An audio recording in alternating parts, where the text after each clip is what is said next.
ಶಿವನ ನೆನಪೇ ಇಲ್ಲವಾದರೆ ಉಸಿರಿಗೇನು ಬೆಲೆ ಇದೆ. ಶಿವನ ನೆನಪೇ ಇಲ್ಲವಾದರೆ ಉಸಿರಿಗೇನು ಬೆಲೆ ಇದೆ. ಪ್ರಭು ಪ್ರೀತಿಯ ಇಲ್ಲವೆಂದರೆ ಜೀವಕ್ಕೇನು ನೆಲೆಯಿದೆ. ಶಿವನ ನೆನಪೇ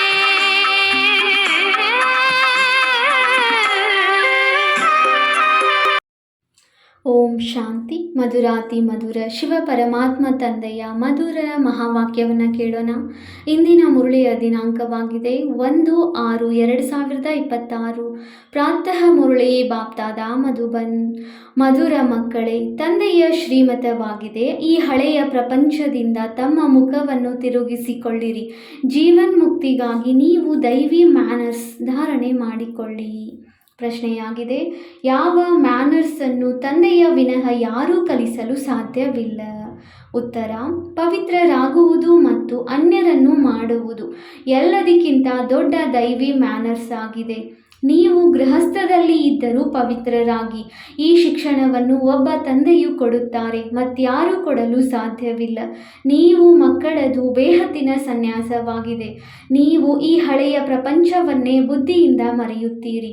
ನಿಮಗೆ ತಿಳಿದಿದೆ, ಪವಿತ್ರತೆಯ ಧಾರಣೆಯಿಂದ ಉಳಿದೆಲ್ಲ ಮ್ಯಾನರ್ಸ್ ಸ್ವತಃವಾಗಿಯೇ ಬರುತ್ತದೆ.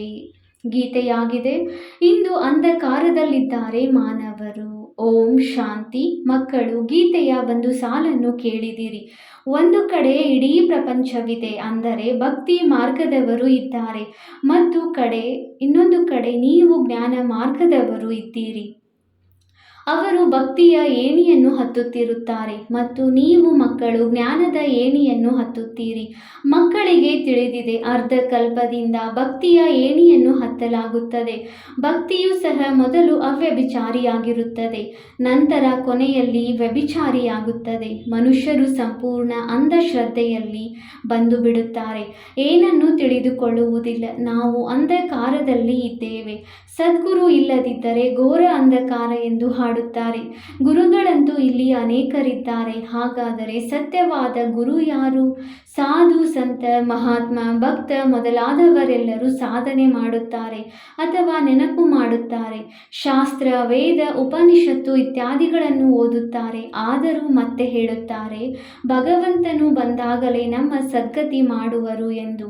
ಸದ್ಗತಿದಾತನಿಗೆ ಪತಿತ ಪಾವನ ಎಂದು ಹೇಳಲಾಗುತ್ತದೆ. ಈಗ ನೀವು ಮಕ್ಕಳು ಘೋರ ಅಂಧಕಾರದಲ್ಲಿ ಇಲ್ಲ, ನೀವು ಜ್ಞಾನದ ಬೆಳಕಿನೆಡೆಗೆ ಬಂದಿದ್ದೀರಿ. ಪತಿತ ಪಾವನ ತಂದೆಯನ್ನು ಅರಿತುಕೊಂಡಿದ್ದೀರಿ ಹಾಗೂ ಅವರನ್ನು ನೆನಪು ಮಾಡುತ್ತೀರಿ. ಯಾವ ಮಗು ಎಷ್ಟು ನೆನಪು ಮಾಡುವರೋ ಮತ್ತು ಜ್ಞಾನದ ಧಾರಣೆ ಮಾಡಿಕೊಳ್ಳುವರೋ ಅಷ್ಟು ಅವರ ಅಜ್ಞಾನ ಅಂಧಕಾರವು ವಿನಾಶ ಆಗುತ್ತದೆ. ಬೆಳಕಿನೆಡೆಗೆ ಕರೆದುಕೊಂಡು ಹೋಗುವರು ಒಬ್ಬ ತಂದೆಯಾಗಿದ್ದಾರೆ. ಜ್ಞಾನ ಅಂಜನವನ್ನು ಸದ್ಗುರು ಕೊಟ್ಟರು ಎಂದು ಹೇಳುತ್ತಾರೆ. ಇದು ಯಾವುದೇ ಕಾಡಿಗೆ ಅಲ್ಲ, ಜ್ಞಾನದ ಮಾತಾಗಿದೆ. ಜ್ಞಾನದ ಜೊತೆ ಯೋಗವೂ ಇದೆ. ಮನುಷ್ಯರು ಭಕ್ತಿಯನ್ನು ಕಲಿಸುತ್ತಾರೆಂದರೆ ಅವರೊಂದಿಗೂ ಯೋಗವಿರುತ್ತದೆ. ಈಗ ನೀವು ಮಕ್ಕಳ ಬುದ್ಧಿಯೋಗವು ನಿರಾಕಾರ ಪರಮಪಿತ ಪರಮಾತ್ಮನ ಜೊತೆ ಜೋಡಿಸಲ್ಪಟ್ಟಿದೆ. ನೀವು ಮಕ್ಕಳಲ್ಲೂ ನಂಬರ್ ವಾರಿದ್ದಾರೆ. ಇಡೀ ವಿಶ್ವದಲ್ಲಿ ನಿಮ್ಮ ವಿನಃ ಮತ್ಯಾವ ಮನುಷ್ಯ ಮಾತ್ರರ ಬುದ್ಧಿಯೋಗವು ಪರಮಪಿತ ಪರಮಾತ್ಮ ಸರ್ವಶಕ್ತಿವಂತನ ಜೊತೆ ಇಲ್ಲ. ನೀವು ತಂದೆ ಹಾಗೂ ಮುಕ್ತಿ ಜೀವನ್ಮುಕ್ತಿ ಧಾಮದೊಂದಿಗೆ ಯೋಗವನ್ನು ಇಡಬೇಕಾಗುತ್ತದೆ. ಒಳ್ಳೆಯ ದೈವಿ ಮ್ಯಾನರ್ಸ್ ಬೇಕಾಗಿದೆ. ಈ ಸಮಯದಲ್ಲಿ ಎಲ್ಲರದು ಆಸುರಿ ನಡವಳಿಕೆಯಾಗಿದೆ. ಪರಮಪಿತ ಪರಮಾತ್ಮನ ಗುಣಗಾನ ಮಾಡಲಾಗುತ್ತದೆ, ಏಕೆಂದರೆ ಅವರು ಮನುಷ್ಯ ಸೃಷ್ಟಿಯ ಬೀಜರೂಪ ಸತ್ಯ ಚೈತನ್ಯನಾಗಿದ್ದಾರೆ. ಆನಂದ ಸಾಗರ ಜ್ಞಾನ ಸಾಗರನಾಗಿದ್ದಾರೆ. ಸದಾಕಾಲಕ್ಕಾಗಿ ಪವಿತ್ರತೆಯ ಸಾಗರನಾಗಿದ್ದಾರೆ. ಅವರದು ಇದು ಅವಿನಾಶಿ ಪದವಿಯಾಗಿದೆ. ಮತ್ಯಾವುದೇ ಮನುಷ್ಯರ ಪದವಿಯು ಅವಿನಾಶಿ ಆಗಿರುವುದಿಲ್ಲ. ಬಲೆ, ನೀವೀಗ ಜ್ಞಾನ ಸಾಗರ ಪವಿತ್ರತೆಯ ಸಾಗರರಾಗುತ್ತೀರಿ, ಆದರೆ ಅಲ್ಪ ಕಾಲಕ್ಕಾಗಿ. ತಂದೆಯು ಹೇಳುತ್ತಾರೆ, ನಾನು ಬೇಹದ್ದಿನ ಸಾಗರನಾಗಿದ್ದೇನೆ, ನಿಮ್ಮನ್ನು ಬೇಹದ್ದಿನವರನ್ನಾಗಿ ಮಾಡಲು ಸಾಧ್ಯವಿಲ್ಲ. ಹಾಗಿದ್ದರೆ ಸೃಷ್ಟಿಯ ನಾಟಕವು ಹೇಗೆ ನಡೆಯುತ್ತದೆ? 84 ಜನ್ಮಗಳನ್ನು ಹೇಗೆ ಪಡೆಯುತ್ತೀರಿ? ಆದ್ದರಿಂದ ನೀವು ಸದಾ ಪಾವನರಾಗಲು ಸಾಧ್ಯವಿಲ್ಲ. ಕೇವಲ 21 ಜನ್ಮಗಳಿಗಾಗಿ ಪಾವನರಾಗುತ್ತೀರಿ. ಇದಕ್ಕೆ 21 ಪೀಳಿಗೆ ಎಂದು ಬರೆಯಲಾಗಿದೆ. ನೀವು ಸದಾ ಕಾಲಕ್ಕಾಗಿ ಪಾವನರಾಗುವುದು ಈ ಡ್ರಾಮಾದಲ್ಲಿ ನಿಯಮವಿಲ್ಲ. ನಾನು ಸದಾ ಪಾವನನಾಗಿದ್ದೇನೆ, ಪರಮಧಾಮದಲ್ಲಿ ಇರುತ್ತೇನೆ. ನನ್ನ ಬಳಿ ಜ್ಞಾನ, ಪವಿತ್ರತೆ ಮುಂತಾದ ಖಜಾನೆಗಳಿವೆ. ನೀವು ಇದನ್ನು ಮರೆತು ಹೋಗುತ್ತೀರಿ. ಆದ್ದರಿಂದ ಈ ಸಮಯದಲ್ಲಿ ತಂದೆಯು ಬಂದು ಮಕ್ಕಳನ್ನು ಘೋರ ಅಂಧಕಾರದಿಂದ ತೆಗೆದು ಜ್ಞಾನ ಮತ್ತು ಯೋಗದಿಂದ ಪವಿತ್ರರನ್ನಾಗಿ ಮಾಡುತ್ತಾರೆ. ನಾನು ಪರಮಧಾಮದಿಂದ ಬಂದಿದ್ದೇನೆ. ಈಗ ನನ್ನನ್ನು ನೆನಪು ಮಾಡಿರಿ ಎಂದು ತಂದೆಯ ವಿನಃ ಮತ್ಯಾರೂ ಹೇಳಲು ಸಾಧ್ಯವಿಲ್ಲ. ಈ ನನ್ನ ಮಹಾವಾಕ್ಯಗಳನ್ನು ಯಾರೂ ಕಾಪಿ ಮಾಡಲು ಸಾಧ್ಯವಿಲ್ಲ. ನಾನು ಬರುವುದೇ ನೀವು ಮಕ್ಕಳನ್ನು 21 ಜನ್ಮಗಳಿಗೆ ರಾಜರಿಗೂ ರಾಜರನ್ನಾಗಿ ಮಾಡಲು. ಅಂದ ಮೇಲೆ ಆಗಬೇಕಲ್ಲವೇ? ಯಾರು ಕಲ್ಪದ ಮೊದಲು ಆಗಿದ್ದೀರೋ ಅವರೇ ಆಗುವರು. ಎಷ್ಟು ಮಂದಿ ಪವಿತ್ರರಾಗುತ್ತಾರೆ, ಎಷ್ಟು ಮಂದಿ ಅಜಮಿಳರಂತಹ ಪಾಪಿಗಳಾಗುತ್ತಾರೆ, ಎಷ್ಟು ಅಶುದ್ಧ ಮೈಲಿಗೆ ಆಗಿಬಿಡುತ್ತಾರೆ ಎಂಬುದನ್ನು ನೀವು ತಿಳಿದುಕೊಂಡಿದ್ದೀರಿ. ಮೈಲಿಗೆ ವಸ್ತ್ರಗಳನ್ನು ತಂದೆಯೇ ಬಂದು ಸ್ವಚ್ಛ ಮಾಡಬೇಕಾಗುತ್ತದೆ. ಆತ್ಮವೇ ಮೈಲಿಗೆ ಆಗುತ್ತದೆ. ತಂದೆಯು ಆತ್ಮರಿಗೆ ತಿಳಿಸುತ್ತಾರೆ, ಮಾಯಾ ರಾವಣನು ನಿಮ್ಮನ್ನು ಎಷ್ಟೊಂದು ಮೈಲಿಗೆಯನ್ನಾಗಿ ಮಾಡಿಬಿಟ್ಟಿದ್ದಾನೆ. ಕೇವಲ ಇದು ಒಂದು ಜನ್ಮದ ಮಾತಲ್ಲ, ಜನ್ಮ ಜನ್ಮಾಂತರದ ಮಾತಾಗಿದೆ. ಇಂತಹ ಆತ್ಮರನ್ನು ಸ್ವಚ್ಛ ಮಾಡಲು ಲಕ್ಷದ ಸೋಪನ್ನು, ಗುರಿಯನ್ನು ಕೊಡುತ್ತೇನೆ. ಮಕ್ಕಳೇ, ನನ್ನನ್ನು ನೆನಪು ಮಾಡಿದಾಗ ನಂದಿ ಹೋಗುತ್ತಿರುವ ನೀವು ಆತ್ಮರು ಈ ಯೋಗದಿಂದ ಮತ್ತೆ ಜಾಗೃತ ಆಗುವಿರಿ. ಆದರೆ ಎಷ್ಟೆಷ್ಟು ನನ್ನನ್ನು ನೆನಪು ಮಾಡುತ್ತೀರೋ ಅಷ್ಟೇ ಆಗುತ್ತೀರಿ. ತಂದೆಯು ಸ್ಮೃತಿ ತರಿಸುತ್ತಿದ್ದಾರೆ, ನಾನು ನಿಮ್ಮನ್ನು ಸ್ವರ್ಗದಲ್ಲಿ ಕಳುಹಿಸಿದ್ದೇನು ಮತ್ತು ಮಾಯೆಯು ಮೈಲಿಗೆಯನ್ನಾಗಿ ಮಾಡಿದೆ. ಈಗ ಪುನಃ ನಾನು ನಿಮ್ಮನ್ನು ಸ್ವರ್ಗದ ಮಾಲೀಕರನ್ನಾಗಿ ಮಾಡಲು ಬಂದಿದ್ದೇನೆ. ಈ ಬ್ರಹ್ಮರವರ ತನುವಿನಿಂದ ಶಿಕ್ಷಣವನ್ನು ನೀಡುತ್ತಿದ್ದೇನೆ. ಹೇ ಮಕ್ಕಳೇ, ಲೌಕಿಕ ತಂದೆಯನ್ನು ಬುದ್ಧಿಯಿಂದ ಮರೆಯಿರಿ. ದೇಹ ಸಹಿತ ದೇಹದ ಎಲ್ಲ ಸಂಬಂಧಗಳನ್ನು ಮರೆತು ತಂದೆಯಾದ ನನ್ನನ್ನು ನೆನಪು ಮಾಡಿರಿ. ಆಗ ನಿಮ್ಮ ಆತ್ಮವು ಸ್ವಚ್ಛ ಆಗುತ್ತಾ ಹೋಗುವುದು. ನಿಮಗೆ ಭವಿಷ್ಯದಲ್ಲಿ ಹೊಸ ಶರೀರವು ಸಿಗುವುದು. ತತ್ವಗಳು ಸಹ ಸತೋಪ್ರಧಾನವಾಗುತ್ತವೆ ಎಂದು ತಂದೆಯು ಆತ್ಮರೊಂದಿಗೆ ಮಾತನಾಡುತ್ತಾರೆ, ಹೇಳುತ್ತಾರೆ. ಈಗ ಈ ಹಳೆಯ ಪ್ರಪಂಚವನ್ನು ಮರೆಯುತ್ತಾ ಹೋಗಿ ನನ್ನನ್ನು ನೆನಪು ಮಾಡುತ್ತಾ ಹೋದರೆ ನನ್ನ ಬಳಿ ಬಂದು ನಂತರ ಸ್ವರ್ಗದಲ್ಲಿ ಹೋಗುವಿರಿ. ಇದು ಹಳೆಯ ಪ್ರಪಂಚವಾಗಿದೆ. ಇದರಲ್ಲಿ ಯಾವುದೇ ವಸ್ತುವನ್ನು ತಯಾರು ಮಾಡಿದರೆ ಅದಕ್ಕೆ ಹೊಸ ಹೆಸರನ್ನು ಇಟ್ಟು ಬಿಡುತ್ತಾರೆ. ಉದಾಹರಣೆಗೆ ಹೊಸ ದೆಹಲಿ, ಹಳೆಯ ದೆಹಲಿ ಎಂದು ಹೇಳುತ್ತಾರೆ. ಆದರೆ ಪ್ರಪಂಚವಂತೂ ಹಳೆಯದಲ್ಲವೇ? ಈಗ ನೀವು ಮಕ್ಕಳ ಬುದ್ಧಿಯೋಗವು ಈ ಹಳೆಯ ಪ್ರಪಂಚದಿಂದ ದೂರ ಸರಿಯಬೇಕು. ನೀವಾತ್ಮರ ಮನೆಯು ನಿರ್ವಾಣಧಾಮವಾಗಿದೆ. ಈಗ ಅಲ್ಲಿಗೆ ಹೋಗಬೇಕಾಗಿದೆ. ಆದುದರಿಂದ ತಮ್ಮನ್ನು ಆತ್ಮ ಎಂದು ನಿಶ್ಚಯ ಮಾಡಿಕೊಂಡು ನನ್ನನ್ನು ನೆನಪು ಮಾಡಿರಿ. ಆಗ ಅಂತಮತಿ ಸೋಗತಿ ಆಗುವುದು. ಮನುಷ್ಯರು ಅನೇಕರನ್ನು ನೆನಪು ಮಾಡುತ್ತಾರೆ. ಕೆಲವರು ಗುರುಗಳನ್ನು, ಕೆಲವರು ಕೃಷ್ಣನನ್ನು ನೆನಪು ಮಾಡುತ್ತಾರೆ. ಆದರೆ ಕೃಷ್ಣನು ಎಲ್ಲಿಂದ ಬಂದನು ಇದು ಯಾರಿಗೂ ಗೊತ್ತಿಲ್ಲ. ಎಲ್ಲರೂ ಪುನರ್ಜನ್ಮದಲ್ಲಿ ಬರಲೇಬೇಕಾಗಿದೆ ಎಂಬುದನ್ನು ಮನುಷ್ಯರು ತಿಳಿದುಕೊಂಡಿಲ್ಲ. ಈ ಪುನರ್ಜನ್ಮದ ಪದ್ಧತಿಯು ಸೃಷ್ಟಿಯ ಆದಿಯಿಂದಲೂ ನಡೆದು ಬಂದಿದೆ. ಸೃಷ್ಟಿಯ ಆದಿಯಲ್ಲಿ ದೇವಿ ದೇವತೆಗಳು ಇದ್ದರು. ಅವಶ್ಯವಾಗಿ ಪುನರ್ಜನ್ಮವನ್ನು ಅಲ್ಲಿಂದಲೇ ಆರಂಭವಾಗಿದೆ. ಮೊಟ್ಟ ಮೊದಲ ಪವಿತ್ರ ಮನುಷ್ಯ ಶ್ರೀಕೃಷ್ಣನಾಗಿದ್ದಾನೆ. ಆದ್ದರಿಂದ ಲಕ್ಷ್ಮೀನಾರಾಯಣರಿಗಿಂತಲೂ ಶ್ರೀಕೃಷ್ಣನ ಮಹಿಮೆ ಹೆಚ್ಚು ಇದೆ. ಏಕೆಂದರೆ ಮಕ್ಕಳು ಪವಿತ್ರ ಸತೋಪ್ರಧಾನ ಆಗಿರುವುದರಿಂದ ಮಕ್ಕಳ ಮಹಿಮೆಯ ಗಾಯನವಿದೆ. ಆದ್ದರಿಂದ ಕೃಷ್ಣನ ಮಹಿಮೆಯು ಹೆಚ್ಚಾಗಿದೆ. ಆದರೆ ಕೃಷ್ಣಪುರಿ ಎಲ್ಲಿದೆ ಎಂಬುದು ಯಾರಿಗೂ ಗೊತ್ತಿಲ್ಲ. ಸತ್ಯಯುಗಕ್ಕೆ ವೈಕುಂಠವೆಂದು ಹೇಳುತ್ತಾರೆ. ಆದರೆ ಕೃಷ್ಣನನ್ನು ದ್ವಾಪರದಲ್ಲಿ ಇದ್ದನೆಂದು ಏಕೆ ಹೇಳಿದ್ದಾರೆಯೋ ಗೊತ್ತಿಲ್ಲ. ಕೃಷ್ಣನು ಮತ್ಯಾವುದೇ ಸಮಯದಲ್ಲಿ ಅದೇ ನಾಮರೂಪದಿಂದ ಬರಲು ಸಾಧ್ಯವಿಲ್ಲ. ಅದೇ ಹೆಸರು ಮತ್ತೊಂದು ಜನ್ಮದಲ್ಲಿ ಇರಲು ಸಾಧ್ಯವಿಲ್ಲ. ಶ್ರೀಕೃಷ್ಣನು ಸತ್ಯಯುಗದಲ್ಲಿ ಇದ್ದನು. ನಿಮಗೆ ತಿಳಿದಿದೆ, ಈ ಜಗದಂಬೆ ಜಗತ್ಪಿತನು ಹೋಗಿ ಲಕ್ಷ್ಮೀನಾರಾಯಣರಾಗುತ್ತಾರೆ. ಸತ್ಯಯುಗಕ್ಕೆ ಕೃಷ್ಣಪುರಿ ಎಂದು ಹೇಳಲಾಗುತ್ತದೆ. ಈಗಂತೂ ಕಂಸಪುರಿಯಾಗಿದೆ. ಇವೆಲ್ಲವೂ ಆಸೂರಿ ಹೆಸರುಗಳಾಗಿವೆ. ಅಲ್ಲಿ ದೈವಿ ಸಂಪ್ರದಾಯದವರು ಇದ್ದರು, ಇಲ್ಲಿ ಆಸೂರಿ ಸಂಪ್ರದಾಯದವರು ಇದ್ದಾರೆ. ತಂದೆಯು ಮಕ್ಕಳಿಗೆ ಇದೆಲ್ಲವನ್ನು ಸಂಗಮದಲ್ಲಿಯೇ ತಿಳಿಸುತ್ತಾರೆ. ಅವರು ರಚಯಿತನಾಗಿದ್ದಾರೆ, ಅವರಿಗೆ ಮನುಷ್ಯ ಸೃಷ್ಟಿಯ ಬೀಜ ರೂಪನೆಂದು ಹೇಳಲಾಗುತ್ತದೆ. ಅಂದ ಮೇಲೆ ಅವಶ್ಯವಾಗಿ ಹೊಸ ಮನುಷ್ಯ ಸೃಷ್ಟಿಯನ್ನು ರಚಿಸುತ್ತಾರೆ. ಬಾಬಾ ತಾವು ಪತಿತ ಪಾವನನಾಗಿದ್ದೀರಿ.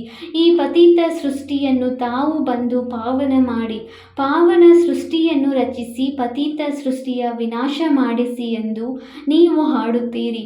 ಪತಿತ ಪಾವನ ತಂದೆಯು ಬ್ರಹ್ಮರವರ ಮೂಲಕ ಪಾವನ ಸೃಷ್ಟಿಯನ್ನು ರಚಿಸಿ ಪತಿತ ಸೃಷ್ಟಿಯನ್ನು ವಿನಾಶ ಮಾಡಿಸುತ್ತಾರೆ. ಈ ಮಾತುಗಳನ್ನು ಮತ್ಯಾರೂ ತಿಳಿದುಕೊಂಡಿಲ್ಲ. ಈಗ ನೀವು ಮಕ್ಕಳು ತಂದೆಯ ಜೊತೆ ಯೋಗವನ್ನಿಡುತ್ತೀರಿ. ಬಾಬಾರವರು ಹೇಗೆ ಮೈಲಿಗೆ ವಸ್ತ್ರವನ್ನು ಒಗೆಯುತ್ತಾರೆ ಈಗ ನೀವು ನೋಡುತ್ತಿದ್ದೀರಿ. ಕೆಲವು ವಸ್ತ್ರಗಳಂತೂ ಒಗೆಯುವಾಗ ಹರಿದೇ ಹೋಗುತ್ತದೆ. ಅಂದರೆ ಕೆಲವರು ಬಹಳ ಮೈಲಿಗೆ ಅಜಮಿಳರಂತಹ ಪಾಪಾತ್ಮರಿದ್ದಾರೆ, ಅವರಿಗೆ ಧಾರಣೆಯಾಗುವುದೇ ಇಲ್ಲ. ಹಾಗೆಯೇ ಎಷ್ಟೋ ಒಳ್ಳೆಯ ಮಾತುಗಳನ್ನು ತಿಳಿಸುತ್ತಾರೆ. ಮಧುರ ಮುದ್ದಾದ ಮಕ್ಕಳೇ, ನಾನು ಅತಿ ಪ್ರಿಯ ತಂದೆಯನ್ನು ನೆನಪು ಮಾಡಿರಿ, ಪ್ರಿಯವಾದ ಸುಖಧಾಮವನ್ನು ನೆನಪು ಮಾಡಿರಿ. ಇದು ಸಹ ನಿಮಗೆ ಮಾತ್ರ ತಿಳಿದಿದೆ, ಪ್ರಪಂಚದಲ್ಲಿ ಯಾರಿಗೂ ಗೊತ್ತಿಲ್ಲ. ಈಗ ಇದು ಅತಿ ದುಃಖಧಾಮವಾಗಿದೆ. ಮನುಷ್ಯರು ತ್ರಾಹಿ ತ್ರಾಹಿ ಎನ್ನುತ್ತಿದ್ದಾರೆ, ಒಬ್ಬರು ಇನ್ನೊಬ್ಬರನ್ನು ಸಾಯಿಸುತ್ತಿರುತ್ತಾರೆ. ಭಗವಂತನೇ ರಕ್ಷಣೆ ಮಾಡಿ ಎಂದು ಹೇಳುತ್ತಾರೆ. ಈ ಶಬ್ದವು ಅವಶ್ಯವಾಗಿ ಮುಖದಿಂದ ಹೊರಡುತ್ತದೆ, ಏಕೆಂದರೆ ತಂದೆಯು ಮುಕ್ತಿದಾತನಾಗಿದ್ದಾರೆ. ನೀವು ತಿಳಿದುಕೊಂಡಿದ್ದೀರಿ, ತಂದೆಯು ಇಡೀ ವಿಶ್ವದ ಮಕ್ಕಳನ್ನು, ಅದರಲ್ಲಿಯೂ ವಿಶೇಷವಾಗಿ ನಿಮ್ಮನ್ನು ಸುಖಧಾಮದಲ್ಲಿ ಕರೆದುಕೊಂಡು ಹೋಗಲು ಬಂದಿದ್ದಾರೆ. ಈ ನಶೆಯು ನೀವು ಮಕ್ಕಳಲ್ಲಿ ನಂಬರ್ 1 ಇದೆ. ಈ ವಿದ್ಯೆಯು ಕಡಿಮೆ ಇಲ್ಲ. ತಂದೆಯು ನೋಡಿ ಯಾರಿಗೆ ಓದಿಸುತ್ತಿದ್ದಾರೆ? ಅಜಮಿಳರಂತಹ ಪಾಪಾತ್ಮರಿಗೆ ಓದಿಸಿ ಸ್ವರ್ಗದ ಮಾಲೀಕರನ್ನಾಗಿ ಮಾಡುತ್ತಾರೆ. ತಮೋ ಪ್ರಧಾನರಂತೂ ಎಲ್ಲರೂ ಆಗಿದ್ದಾರೆ, ಅವರನ್ನು ಸತೋ ಪ್ರಧಾನ ಪ್ರಪಂಚದಲ್ಲಿ ಕರೆದುಕೊಂಡು ಹೋಗಬೇಕಾಗುತ್ತದೆ. ಆದ್ದರಿಂದಲೇ ಮಕ್ಕಳಿಗೆ ಪದೇ ಪದೇ ತಿಳಿಸುತ್ತಾರೆ, ಇಲ್ಲಿ ದೈವಿ ಗುಣಗಳನ್ನು ಧಾರಣೆ ಮಾಡಿಕೊಳ್ಳಿರಿ. ಇಲ್ಲಿ ನಿಮಗೆ ಗುರಿ ಧ್ಯೇಯವು ಬುದ್ಧಿಯಲ್ಲಿ ಇದೆ. ಈ ಪವಿತ್ರತೆಯ ಮ್ಯಾನರ್ಸನ್ನು ಮತ್ತೆ ಯಾರೂ ಕಲಿಸುವುದಿಲ್ಲ. ಸನ್ಯಾಸಿಗಳಾದರೂ ಮನೆಮಠವನ್ನು ಬಿಡಿಸುತ್ತಾರೆ, ಆದರೆ ಇಲ್ಲಿ ತಂದೆಯು ತಿಳಿಸುತ್ತಾರೆ, ನೀವು ಮನೆಯನ್ನು ಬಿಡುವಂತಿಲ್ಲ. ಈ ಹಳೆಯ ಪ್ರಪಂಚವನ್ನು ಬಿಡಬೇಕಾಗಿದೆ, ಅರ್ಥಾತ್ ಮರೆಯಬೇಕಾಗಿದೆ. ಅದು ಹದ್ದಿನ ಸನ್ಯಾಸ, ಇದು ಬೇಹದ್ದಿನ ಸನ್ಯಾಸವಾಗಿದೆ. ಆ ಸನ್ಯಾಸಿಗಳಿಗೂ ಎಷ್ಟೊಂದು ಮಾನ್ಯತೆ ಸಿಗುತ್ತದೆ. ಸಾಧು ಸಮಾಜದವರು ಸರ್ಕಾರಕ್ಕೂ ಮತ ಕೊಡುತ್ತಾರೆ. ಮುಂದೆ ಹೋದಂತೆ ಈ ಸನ್ಯಾಸಿ ಮೊದಲಾದವರು ನೀವು ಮಾತೆಯರ ಚರಣಗಳಿಗೆ ಬೀಳುವರು. ಮಾತೆಯರು ಇಲ್ಲದೆ ಅವರ ಉದ್ಧಾರ ಆಗಲು ಸಾಧ್ಯವಿಲ್ಲ, ಏಕೆಂದರೆ ನೀವು ಜ್ಞಾನ ಕೊಡುತ್ತೀರಿ. ಉಳಿದಂತೆ ಚರಣಗಳಿಗೆ ಬೀಳುವ ಮಾತಿಲ್ಲ. ಯಾರಾದರೂ ನಮಸ್ತೆ ಅಥವಾ ರಾಮ್ ರಾಮ್ ಎಂದು ಹೇಳಿದರೆ ಅವರಿಗೆ ಪ್ರತ್ಯುತ್ತರ ನೀಡಬೇಕಾಗುತ್ತದೆ. ತಂದೆಯೂ ಸಹ ಮಕ್ಕಳೇ ನಮಸ್ತೆ ಎಂದು ಹೇಳುತ್ತಾರಲ್ಲವೇ? ನೀವು ಮಕ್ಕಳನ್ನು ನನಗಿಂತಲೂ ಶ್ರೇಷ್ಠರನ್ನಾಗಿ ಮಾಡುತ್ತೇನೆ. ನಿಮ್ಮನ್ನು ಬ್ರಹ್ಮಾಂಡ ಹಾಗೂ ಸೃಷ್ಟಿ ಎರಡಕ್ಕೂ ಮಾಲೀಕರನ್ನಾಗಿ ಮಾಡುತ್ತೇನೆ ಮತ್ತು ನಾನು ವಾನಪ್ರಸ್ಥದಲ್ಲಿ ಹೊರಟು ಹೋಗುತ್ತೇನೆ. ಆದರೆ ನೀವೀಗ ಶ್ರೀಮತದಂತೆ ನಡೆಯಬೇಕಾಗಿದೆ. ಈ ಹಳೆಯ ಪ್ರಪಂಚದಿಂದ ಮುಖವನ್ನು ತಿರುಗಿಸಬೇಕಾಗಿದೆ. ರಾಮ, ರಾವಣ ಮತ್ತು ಸೀತೆಯ ಗೊಂಬೆಗಳು ಇರುತ್ತವೆಯಲ್ಲವೇ? ಸೀತೆಯು ರಾವಣನಿಗೆ ಬೆನ್ನು ತಿರುಗಿಸಿ ರಾಮನ ಕಡೆ ಮುಖ ಮಾಡುತ್ತಾಳೆ. ಇದನ್ನು ಗೊಂಬೆಗಳ ರೂಪದಲ್ಲಿ ತೋರಿಸಿದ್ದಾರೆ. ಹಾಗೆಯೇ ನರಕವನ್ನು ಕಾಲಿನಿಂದ ಒದೆಯುವ ಹಾಗೂ ಸ್ವರ್ಗವನ್ನು ಅಂಗೈಯಲ್ಲಿ ಹಿಡಿದಿರುವ ಕೃಷ್ಣನ ಚಿತ್ರವೂ ಇದೆ. ತಂದೆಯು ಬಹಳ ಚೆನ್ನಾಗಿ ತಿಳಿಸುತ್ತಾರೆ, ಆದರೆ ಇಂಥವರೊಂದಿಗೆ ವ್ಯಾಪಾರ ಮಾಡುವ ವ್ಯಾಪಾರಿಗಳೇ ವಿರಳ. ತಂದೆಗೆ ತಮ್ಮ ಹಳೆಯ ತನು ಮನ ಧನವನ್ನು ಕೊಟ್ಟು ಹೊಸದನ್ನು ಪಡೆಯಿರಿ. ಇದು ಬಹಳ ದೊಡ್ಡ ಇನ್ಶೂರೆನ್ಸ್ ಆಗಿದೆ. ನೀವೀಗ ಆತ್ಮನನ್ನು ಪವಿತ್ರ ಮಾಡಿಕೊಂಡರೆ ಶರೀರವು ಪವಿತ್ರವಾಗಿರುವುದೇ ಸಿಗುವುದು. ಇದರಿಂದ ನಂತರ ನೀವು ಸ್ವರ್ಗದ ರಾಜ್ಯಭಾರ ಮಾಡುತ್ತೀರಿ. ಆದ್ದರಿಂದ ತಂದೆಗೆ ವ್ಯಾಪಾರಿ ಜಾದೂಗಾರನೆಂದು ತಿಳಿಯುತ್ತಾರೆ. ಪತಿತರನ್ನು ಪಾವನರನ್ನಾಗಿ ಮಾಡುವುದು ಇದು ಈಶ್ವರಿಯ ಜಾದು ಎಂದು ಹೇಳಬಹುದಲ್ಲವೇ? ನರಕವಾಸಿಗಳನ್ನು ಸ್ವರ್ಗವಾಸಿಗಳನ್ನಾಗಿ ಮಾಡಿರಿ ಎಂದು ಹೇಳುತ್ತೀರಿ. ಅಂದ ಮೇಲೆ ಈ ರೀತಿ ಮಾಡುವುದು ಬಹಳ ಒಳ್ಳೆಯ ಜಾದು ಆಗಿದೆ. ಇದರಲ್ಲಿ ಬಹಳ ಪ್ರಾಪ್ತಿ ಇದೆ. ಆದ್ದರಿಂದ ರಾಜರಿಗೂ ರಾಜರಾಗಿ ಫಾಲೋ ಮಾಡಿರಿ, ನಾನು ಕುಳಿತಿದ್ದೇನೆ ಎಂದು ತಂದೆಯು ಹೇಳುತ್ತಾರೆ.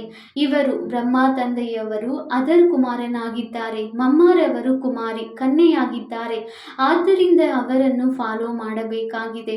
ಆಸ್ತಿಯು ತಂದೆಯಿಂದಲೇ ಸಿಗುವುದು. ಆದ್ದರಿಂದ ನಾವು ಸಹೋದರ ಸಹೋದರಿಯರು ತಂದೆಯಿಂದ ಆಸ್ತಿಯನ್ನು ಪಡೆಯುತ್ತೇವೆಂದು ನೀವು ಹೇಳುತ್ತೀರಿ. ಲೌಕಿಕ ರೀತಿಯಿಂದ ನೋಡಿದಾಗ ಸಹೋದರಿಗೆ ಆಸ್ತಿ ಸಿಗುವುದಿಲ್ಲ, ಸಹೋದರನಿಗೆ ಸಿಗುತ್ತದೆ. ಇಲ್ಲಂತೂ ನಿಮ್ಮೆಲ್ಲರಿಗೂ ಸಿಗುವುದು, ಏಕೆಂದರೆ ನೀವೆಲ್ಲರೂ ಆತ್ಮರಾಗಿದ್ದೀರಲ್ಲವೇ. ನೀವೀಗ ನನ್ನ ಬಳಿ ಬರಬೇಕಾಗಿದೆ ಎಂದು ತಂದೆಯು ಹೇಳುತ್ತಾರೆ. ತಂದೆಯ ಬಳಿ ಹೋದ ಮೇಲೆ ಸಹೋದರ ಸಹೋದರಿಯ ಸಂಬಂಧವು ಬಿಟ್ಟು ಹೋಗುವುದು. ಅಲ್ಲಿ ಕೇವಲ ತಂದೆಯ ಮಕ್ಕಳ ಸಂಬಂಧ ಇರುವುದು. ಆದ್ದರಿಂದ ನಾವೆಲ್ಲರೂ ಸಹೋದರರು ಎಂದು ಹೇಳುತ್ತೀರಿ. ಒಂದು ವೇಳೆ ಈಶ್ವರನಿಗೆ ಸರ್ವವ್ಯಾಪಿ ಎಂದು ಹೇಳಿದರೆ ವಿಶ್ವ ಪಿತೃತ್ವವಾಗುತ್ತದೆ, ಅಂದರೆ ಎಲ್ಲರೂ ಪರಮಾತ್ಮನೆಂದರ್ಥ. ನೋಡಿ, ಈ ಸರ್ವವ್ಯಾಪಿಯ ಜ್ಞಾನವು ಎಷ್ಟೊಂದು ನಷ್ಟವನ್ನು ಉಂಟು ಮಾಡಿದೆ. ಈಗ ನೀವು ಮಕ್ಕಳ ಬಳಿ ತಂದೆಯ ನೆನಪಿದೆ. ತಂದೆಯನ್ನು ನೆನಪು ಮಾಡುವುದರಲ್ಲಿಯೇ ಹೆಚ್ಚು ಪರಿಶ್ರಮವಿದೆ. ನಿಮಗೆ ಯಾರಾದರೂ ಯೋಗ ಮಾಡಿಸಬೇಕು ಎಂಬ ಆಧಾರವೂ ಇರಬಾರದು, ಏಕೆಂದರೆ ನಿಮಗೆ ಲಕ್ಷ್ಯವಂತೂ ಸಿಕ್ಕಿದೆ. ಇಲ್ಲಿ ಕೇವಲ ಮುರುಳಿಯನ್ನು ಓದಿ ತಿಳಿಸುತ್ತೀರಿ. ಯೋಗವು ಸದಾ ಇರುತ್ತದೆ, ಅಂದರೆ ಮುರುಳಿಯನ್ನು ಕೇಳಿದ ಮೇಲೆ ನಡೆಯುತ್ತಾ ತಿರುಗಾಡುತ್ತಾ ನೆನಪಿನಲ್ಲಿ ಇರಬಹುದಾಗಿದೆ. ನಾವು ಯಾತ್ರೆಯಲ್ಲಿ ಹೋಗುತ್ತಿದ್ದೇವೆ, ಆದ್ದರಿಂದ ಎಷ್ಟು ಸಾಧ್ಯವೋ ಅಷ್ಟು ನೆನಪಿನಲ್ಲಿ ಇರಬೇಕು. 8 ಗಂಟೆಗಳು ನಿಮ್ಮ ಸೇವೆಯನ್ನೇ ಮಾಡಿಕೊಳ್ಳಿರಿ, ಅನುಮತಿ ಇದೆ. ಉಳಿದ ಸಮಯವನ್ನು ನೆನಪಿನ ಯಾತ್ರೆಯಲ್ಲಿ ಕೊಡಬೇಕಾಗಿದೆ. ಮೂಲ ಮಾತು ಪವಿತ್ರತೆಯದಾಗಿದೆ. ನೀವು ತಿಳಿದುಕೊಂಡಿದ್ದೀರಿ, ಇದು ಮುಳ್ಳುಗಳ ಕಾಡಾಗಿದೆ. ಒಬ್ಬರು ಇನ್ನೊಬ್ಬರಿಗೆ ಮುಳ್ಳು ಚುಚ್ಚುತ್ತಿರುತ್ತಾರೆ. ತಂದೆಯು ಹೇಳುತ್ತಾರೆ, ಮಕ್ಕಳ ಶ್ರೀಮತದಂತೆ ನಡೆಯಿರಿ. ಮುರುಳಿ ನುಡಿಸುವಾಗ ಶಿವ ತಂದೆಯು ಮಾತನಾಡುತ್ತಾರೆ, ಬ್ರಹ್ಮ ತಂದೆಯು ಮಾತನಾಡುತ್ತಾರೆ, ಆದರೆ ಶಿವ ತಂದೆ ನಮಗೆ ಓದಿಸುತ್ತಾರೆ ಎಂಬುದು ನಿಮಗೆ ತಿಳಿದಿದೆ. ನೀವು ವಿದ್ಯಾರ್ಥಿಗಳಾಗಿದ್ದೀರಿ. ಶಿವ ತಂದೆಯು ನಮಗೆ ತಂದೆಯೂ ಆಗಿದ್ದಾರೆ, ಶಿಕ್ಷಕ ಸದ್ಗುರುವೂ ಆಗಿದ್ದಾರೆ. ನಾನು ನಿಮ್ಮನ್ನು ಮನೆಗೆ ಕರೆದುಕೊಂಡು ಹೋಗುತ್ತೇನೆಂದು ಗ್ಯಾರಂಟಿ ನೀಡುತ್ತಾರೆ. ಈ ಗ್ಯಾರಂಟಿಯನ್ನು ಮತ್ಯಾರೂ ಕೊಡಲು ಸಾಧ್ಯವಿಲ್ಲ. ತಂದೆಯು ಸುಖವನ್ನು ಕೊಡುವಂತಹ ಧರ್ಮವನ್ನು ಸ್ಥಾಪನೆ ಮಾಡುತ್ತಾರೆ. ಆ ತಂದೆಯನ್ನು ಯಾರೂ ತಿಳಿದುಕೊಂಡಿಲ್ಲ. ಒಂದು ವೇಳೆ ತಂದೆಯನ್ನು ಅರಿತುಕೊಂಡರೆ ತಂದೆಯ ಆಸ್ತಿಯನ್ನು ಅರಿತುಕೊಳ್ಳುವರು. ಒಳ್ಳೆಯದು. ಮಧುರಾತಿ ಮಧುರ ಅಗಲಿ ಹೋಗಿ ಮರಳಿ ಸಿಕ್ಕಿರುವ ಮಕ್ಕಳ ಪ್ರತಿ ಮಾತಾಪಿತ ಬಾಪ್ದಾದಾರವರ ನೆನಪು, ಪ್ರೀತಿ ಹಾಗೂ ಸುಪ್ರಭಾತ. ಆತ್ಮಿಕ ಮಕ್ಕಳಿಗೆ ಆತ್ಮಿಕ ತಂದೆಯ ನಮಸ್ತೆ.